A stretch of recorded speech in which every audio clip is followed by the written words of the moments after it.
Chitra ji government college में lecturer थी। उनकी कोई औलाद नहीं थी। वह अब अपनी ज़िंदगी के इस हिस्से में पहुंच चुकी थी जहां पर अब सिवाय उनके पति के और कोई भी सहारा मौजूद नहीं था। जल्द ही वह अपनी नौकरी से रिटायर हुई और अपनी इस गवर्नमेंट की नौकरी से मिलने वाले लाखों रुपए लेकर अपने आगे की ज़िंदगी अपने घर में गुजारने लगी। चित्रा जी बड़ी सादा और नरम स्वभाव की मालिक थी, जबकि वहीं दूसरी तरफ उनके पति भी बड़े अच्छे स्वभाव के थे। आज तक दोनों में किसी बात पर लड़ाई नहीं हुई थी। एक दूसरे को बड़े ही इज्जत से पुकारा करते। औलाद ना होने की कमी उन्हें अब अपनी जिंदगी के इस हिस्से में आकर महसूस हुई थी। एक दिन चित्रा जी अपने पति से कहने लगी कि क्यों ना हम कोई बच्चा अडॉप्ट कर लें। पहले तो नौकरी में बिजी रहे तो पता ना चला। वहाँ पर पढ़ने वाले बच्चों को अपना बच्चा ही समझकर उन पर ध्यान देती, मेहनत करती, मगर अब घर में अकेली रहती हूँ तो ये घर मुझे काटने को दौड़ता है। बार बार पास्ट को याद करती हूँ तो एक टीस सी उठती है कि काश मैं वह गलती ना करती तो आज मेरी भी कोई औलाद होती। यूँ इस उम्र में मैं बच्चों के लिए तरस ना रही होती, बल्कि अब तक तो भगवान हमें पोते पोतियों की खुशी भी दिखा चुका होता। हमारी जिंदगी बड़ी खुशी से गुजर रही होती। चित्रा जी ने जब अपने पति वीरेंद्र सिंह से बात की तो वह गहरी सांस लेकर रह गए। मुस्कुराकर अपनी पत्नी को देखने के बाद कहने लगे कि तुम्हें यकीन है कि तुमने जो कुछ सोचा है वैसा ही होता। आज से कई साल पहले जब चित्रा जी और वीरेंद्र सिंह की शादी को 1 साल हुआ था तो चित्रा जी प्रेग्नेंट हुई। कुछ महीने बाद उन्हें खबर मिली कि वो एक बेटे को जन्म देने वाली है। एक दिन उनकी तबीयत खराब थी, मगर इसके बाद भी वे कॉलेज पढ़ाने के लिए निकल गई। रास्ते में उनका एक्सीडेंट हो गया। वीरेंद्र जी ने उन्हें उस दिन छुट्टी करने को कहा था, मगर उन्होंने कॉलेज जाने को अहमियत दी और यूं उनके साथ ही हादसा हो गया। उनकी जान तो बच चुकी थी, मगर उनका बच्चा इस दुनिया से जा चुका था। मगर कुछ प्रॉब्लम की वजह से वह अब दोबारा कभी भी माँ नहीं बन सकती थी। खैर, वीरेंद्र सिंह ने गहरी सांस लेते हुए चित्रा जी से कहा कि हमारे भविष्य में क्या होने वाला है ये हमारा भगवान बेहतर जान सकता है। अगर सच में हमारे लिए हमारी औलाद बेहतर होती तो भगवान हमें औलाद जरूर देता। क्या खबर कि वही औलाद बड़ी होकर हमें इतने ही दुख और तकलीफ देती। तभी भगवान ने हमें औलाद नहीं दी। ये बात सुनकर चित्रा जी चुप हो चुकी थी। जिंदगी के कुछ साल ही वह वीरेंद्र जी के साथ गुजार पाई थी। आधी रात को पति की बिगड़ती हालत देखकर वह परेशान हो गई। रोने लगी, चीखने लगी, चिल्लाने लगी। कुछ समझ नहीं आया कि रात के इस वक्त किसको आवाज दे, किसको बुलाए, कौन आकर उनकी इस वक्त में मदद करे। यही वक्त था जब उन्हें अपनी औलाद की कमी शिद्दत से महसूस हुई थी। उन्होंने कंपकपाते हुए हाथों से एम्बुलेंस को कॉल की। एम्बुलेंस जब आई और वीरेंद्र जी को अस्पताल पहुंचाया गया तक बहुत देर हो चुकी थी। वीरेंद्र जी मर चुके थे।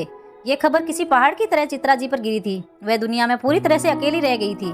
वह सेल्फ सफिशिएंट औरत थी, मगर यूं इस उम्र में उनके पति का इस तरह छोड़कर जाना उनके लिए काफी तकलीफ देह था। कुछ दिनों तक तो पड़ोसी और दूर दराज के रिश्तेदार उनके यहाँ आकर उन्हें सब्र का कहते रहे। कुछ रिश्तेदारों ने तो ये भी कहा कि चित्रा जी आप हमारे साथ हमारे घर रह लें, मगर चित्रा जी ने मना कर दिया। उनके पास अपना घर था, अपनी पेंशन थी, बैंक बैलेंस था, पति की जायदाद थी। ये सब कुछ उनके लिए काफी था। उन्होंने जाने से मना कर दिया। कहने लगी कि मैं अपनी जिम्मेदारी खुद उठा लूंगी। धीरे धीरे एक बार फिर सब कुछ अपनी अपनी जिंदगी में बिजी हो चुके थे, जबकि चित्रा जी अपने घर में अकेली रह गई थी। सारा दिन घर में बैठे बैठे घर उनको काटने को दौड़ता था। धीरे धीरे उन्होंने खुद को संभाला। उन्होंने सोचा कि भले दौलत की कमी नहीं, मगर घर बैठकर वह खुद को डिप्रेशन का शिकार नहीं करना चाहती। अगले ही दिन चित्रा जी ने सोचा कि वह घर के पास ही मौजूद प्राइवेट स्कूल में बच्चों को पढ़ाना शुरू कर देगी, ताकि कम से कम बच्चों को देखकर उनका दिल ही बहला रहे। अगले दिन उन्होंने ये सोचा, मगर जब उन्होंने चित्रा जी की योग्यता देखी तो कहने लगी कि आप हमारे प्राइमरी स्कूल में नहीं बल्कि हमारी दूसरी ब्रांच में पढ़ाइए। आपके पास जितनी विद्या है हमारे बच्चों को इसकी बहुत जरूरत है।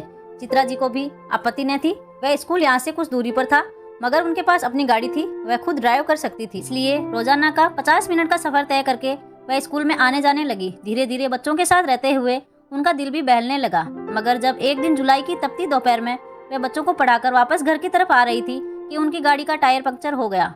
उन्होंने एक झटके में गाड़ी को रोका था। जब गाड़ी से उतरकर देखा तो टायर की हवा बिल्कुल ही निकल चुकी थी।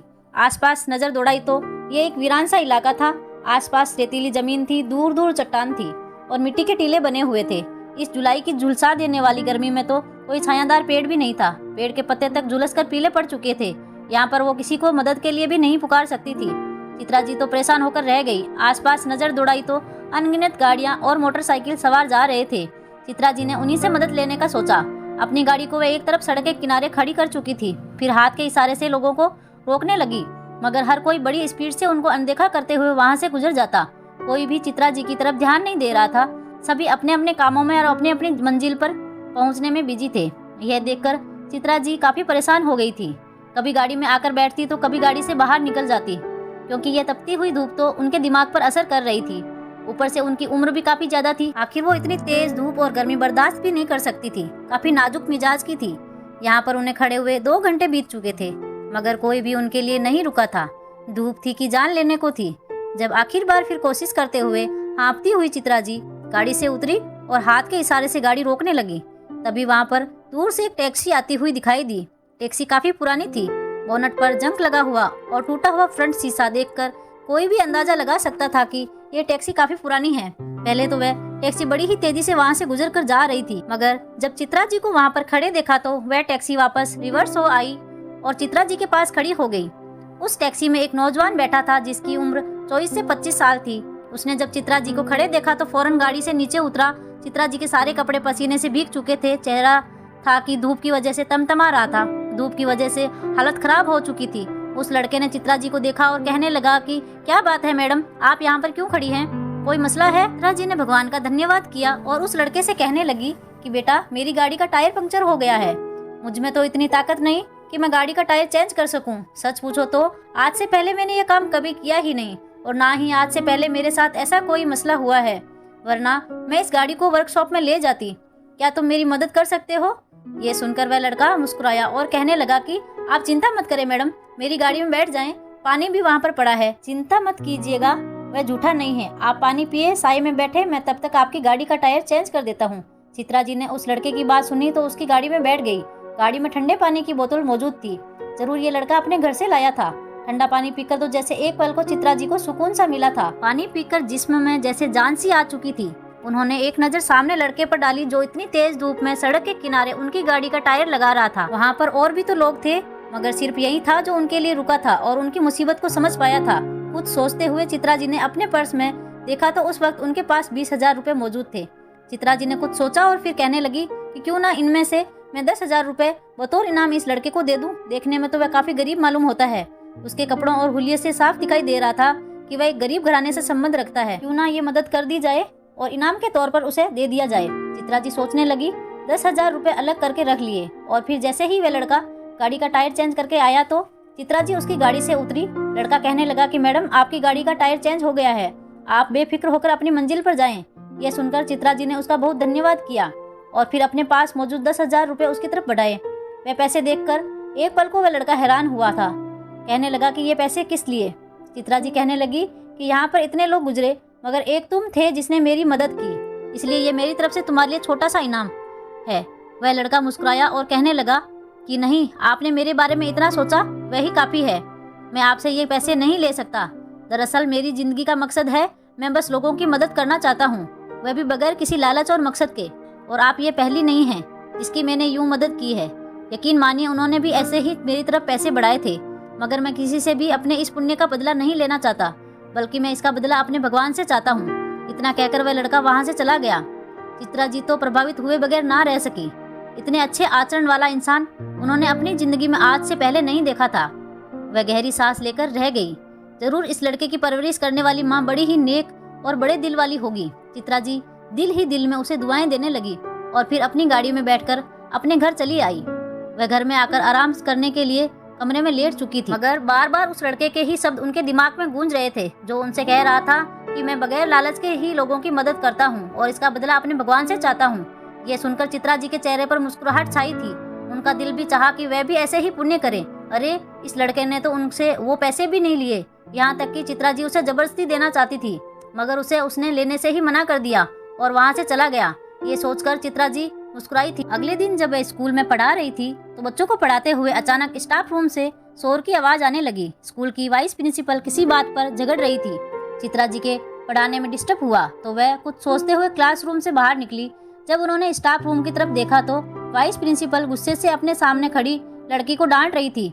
कुछ सोचते हुए चित्रा जी चलते चलते उनके पास चली गई और कहने लगी कि मैडम, क्या बात है, क्या हो रहा है? स्कूल की वाइस प्रिंसिपल बहुत गुस्से से कहने लगी कि देखिए ना मिस चित्रा, ये लड़की पिछले 3-4 दिनों से लगातार यहाँ पर मेरा दिमाग खराब करने के लिए आ रही है और इतने अच्छे तरीके से मैं इसको समझा चुकी हूँ कि हमें किसी भी तरह की वर्कर की जरूरत नहीं है। हमारे स्कूल में पहले ही वर्कर्स बहुत मौजूद है, मगर ये बार बार जिद कर रही है कि मुझे जरूरत है काम की। मुझे काम चाहिए। अब भला इसको मैं किस जबान में समझाऊं कि हमें और वर्कर्स की जरूरत नहीं है।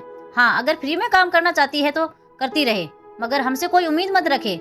वाइस प्रिंसिपल की ये बात सुनकर चित्रा जी ने जब सामने खड़ी लड़की को देखा तो उसके चेहरे पर तो जैसे शर्मिंदगी और आंसू देखकर चित्रा जी का दिल पसीज सा गया था। उस लड़की की उम्र 19 से 21 साल के बीच होगी। सांवले से रंग की लड़की थी, मगर नैन नक्श तो बहुत ही सुंदर थे। बड़े से दुपट्टे से उसने खुद को ढक रखा था, कपड़े भी ठीक ही पहन रखे थे। तभी चित्रा जी की नजर उसके पेट की तरफ गई, जो जरा बढ़ा हुआ था। दुपट्टा आगे की तरफ बावजूद महसूस हो रहा था कि जैसे वह 6-7 महीने की प्रेग्नेंट तो जरूर है। चित्रा जी उसको गौर से देख रही थी। तभी वाइस प्रिंसिपल उनसे कहने लगी कि अब देखिए, ये लड़की प्रेग्नेंट भी है। अगर कोई ऊंच नीच हो गई तो फिर क्या बनेगा? बिना वजह हमारे स्कूल का नाम बदनाम होगा। मगर ये लड़की है कि समझने को तैयार ही नहीं है। वाइस प्रिंसिपल उसकी बेइज्जती करती इससे पहले ही उस लड़की ने हाथ जोड़ दिए और माफी मांगती हुई बोली कि माफ कर दीजिएगा, बहुत बहुत धन्यवाद आपका, मैं कहीं और नौकरी ढूंढ लेती हूँ। वह लड़की अपनी आंखों में आए आंसू पोंछती हुई वहाँ से जाने लगी। मगर चित्रा जी के दिल में तो कुछ हुआ था। उन्हें एकदम ही वह लड़का याद आने लगा जो बगैर किसी मतलब के उनकी मदद करने के लिए रुका था। उसने उनके साथ भलाई की थी, इसलिए चित्रा जी ने सोचा कि वह भी इस लड़की को ऐसे नहीं जाने देगी, बल्कि उसकी मदद करेगी। वह लड़की स्कूल से बाहर निकल गई थी। चित्रा जी फौरन उसके पीछे गई और उसे रोका। वह लड़की उनके पुकारने पर फौरन रुकी थी। आंखों से लगातार आंसू बह रहे थे। कहने लगी कि जी मिस जी, क्या बात है। चित्रा जी ने उसी पल अपने बैग से एक कार्ड निकालकर उसे दिया और कहने लगी कि इसमें मेरे घर का एड्रेस है। फिलहाल तो मैं यहाँ पर पढ़ा रही हूँ, मगर तुम आज शाम मुझे मेरे घर पर मिलना। वह लड़की चित्रा जी का धन्यवाद करते हुए वहाँ से चली गई। चित्रा जी भी अंदर ही अंदर इत्मीनान में आ गई थी। उन्होंने बच्चों को पढ़ाया और पढ़ाने के बाद जब वह अपने घर पहुंची तो बहुत थकी हुई थी। फ्रेश होने के बाद अपने कमरे में सोने के लिए लेट गई। 5 तो कब के बज चुके थे, अब तो 6 बजे का वक्त था। जब उनके दरवाजे पर दस्तक हुई, नौकरानी दरवाजा खटखटा रही थी। चित्रा जी से कहने लगी कि कोई लड़की आई है आपसे मिलने के लिए। चित्रा जी पहले तो सोच में पड़ गई, मगर फिर जब उन्हें याद आया तो फौरन उन्होंने उस लड़की को लाउंज में लाने को कहा। वो लड़की लाउंज में आकर बैठ चुकी थी।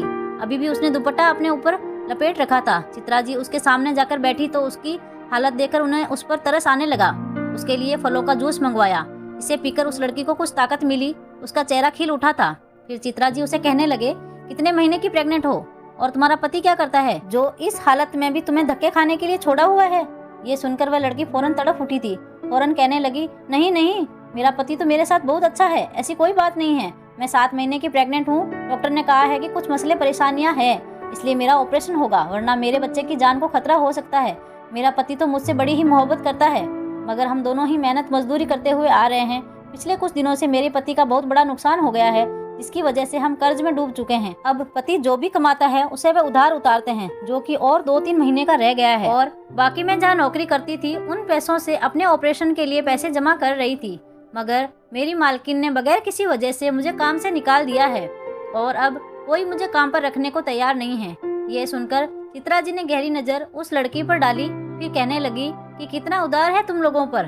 वह लड़की बताने लगी कि जी 50,000 रह गया है। यह सुनकर चित्रा जी ने एक गहरी सांस ली। फिर कहने लगी कि तुम खाना बना लेती हो?